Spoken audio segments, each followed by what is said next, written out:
কাশ্মীর আবার রক্তাক্ত। 22 এপ্রিল পেহেলগাম এক ভয়াবহ বিস্ফোরণে প্রাণ গেল 26 জনের। ভারত দোষ দিল পাকিস্তানকে, আর পাকিস্তান দেখালো এক ফাঁস হওয়া নথির, যাতে উঠে এলো ভারতের গোয়েন্দা সংস্থা রয়ের নাম।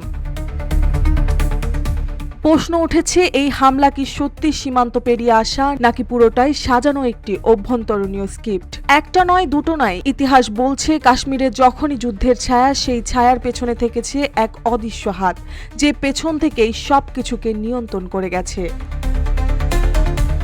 2019 সালে পুলওয়ামা হামলা, যে হামলার দায়ে পাকিস্তানকে কাঠগড়ায় দাঁড় করিয়েছিলেন ভারত। এরপরে চিত্রনাট্য বালাকোটা বিমান হামলা, যুদ্ধের হুমকি আর মোদী সরকারের অভাবনীয় জনপ্রিয়তা বৃদ্ধির ঢেউ।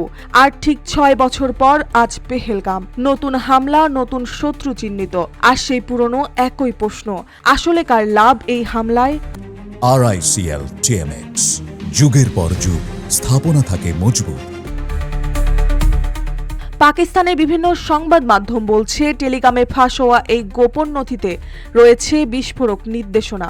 নথিতে স্পষ্টভাবে বলা হয়েছে, এই হামলা অমুসলিমদের ওপর সন্ত্রাসী হামলা হিসেবে তুলে ধরার এক পরিকল্পনা ছিল, আর পাকিস্তানি গোয়েন্দা সংস্থা ISI এর বিরুদ্ধে সামাজিক মাধ্যমে ছড়ানো হবে প্রোপাগান্ডা, সেটিও ভুয়া অ্যাকাউন্টের মাধ্যমে। এই নথির সত্যতা এখনো যাচাই হয়নি, তবে এর ভাষা ও সময় বেছে নেওয়ার কৌশল অনেক কিছু বলছে।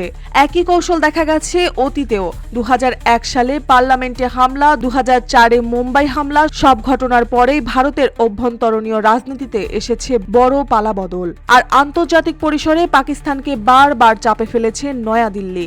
এই হামলার পর আবারও শুরু হয় কূটনৈতিক পাল্টাপাল্টি।